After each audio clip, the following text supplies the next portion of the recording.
Hello guys, welcome back to my channel. Hey, vo inso kalau mukbang ve do na hante hi amukbang do vak lawa tun lai chu I athan chu dam sam lawa chu wangin ne hey ke man kalau mukbang do na hey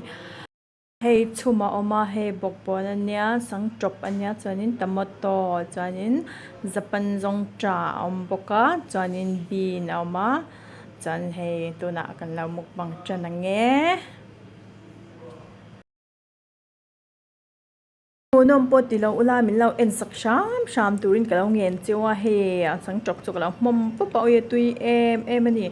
e ki chu chame te hi achum le a bai te hi ka du songa ma se bai hi ka lo nei lawa chu wangin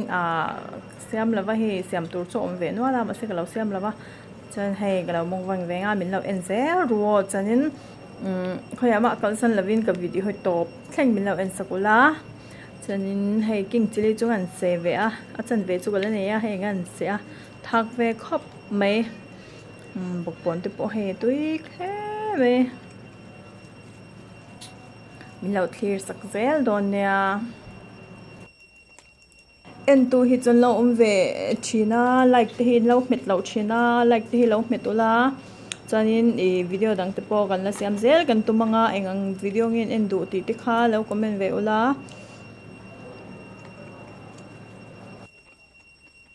chanin chian te bula te han lo share ve ula chian te in nei angang kha chung te tu emo in nei zong zong kha lo share ve kula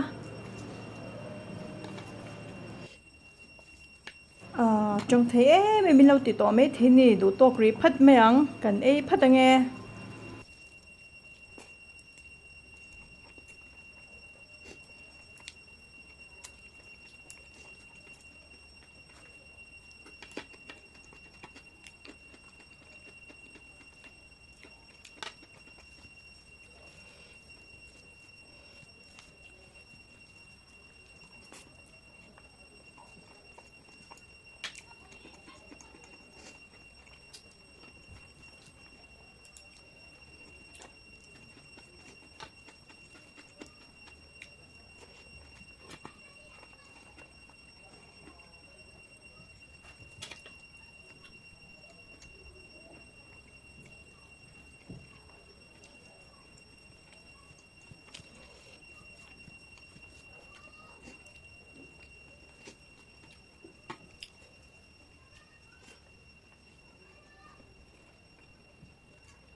cho cái là bể lệ lắm nghe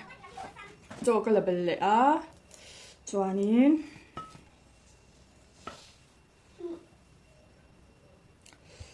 hante hi tun lai cho mukbang du lo tlata ke man ka lo mukbang ta ni hi kar khata pakhatal cho video upload thi ka du ve chin box ya cho wangin ka lo mukbang ve me ni hi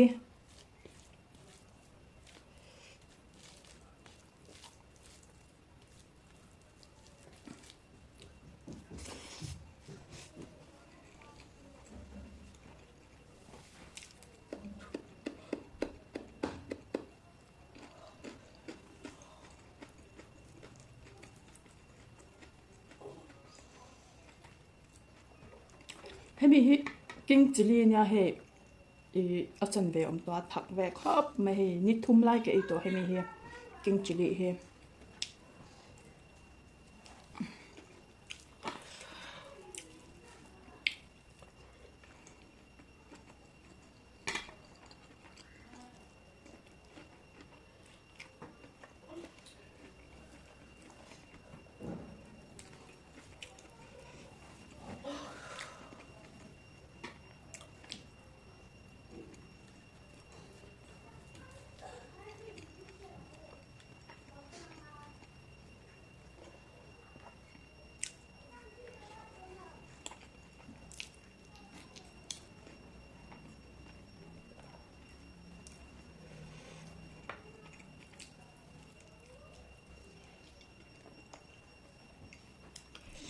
mà trái cho con ngâm về thâu nào yên mà xem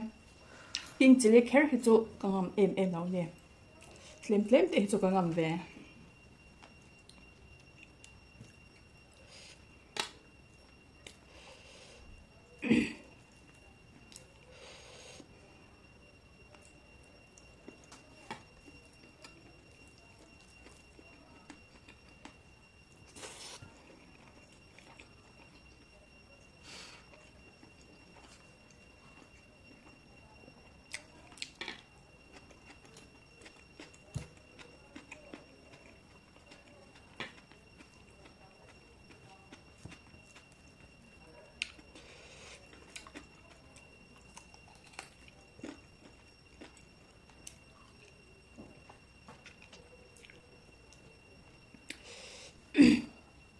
cái chú sa te ai han aru hi cái đủ zo ka khel hi nuam ka tiamo chuan he aru hi ka khel le do ne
cái số việc đó hay kinh chili hi chút lên mà là ông này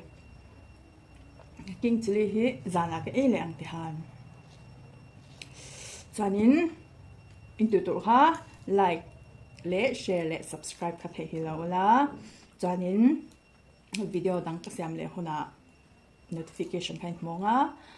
cho nên han te he che ra son in mu thenga amua tam sam lo wang hian tu lai chu he mukbang po pe lo thina cho nên video kha enge an in ti lo comment la chan eng ang video nge in en du ti te kha lo comment la chani vo in ta chan du to kila ni tanga next video le nge nin mule che don nya bye bye u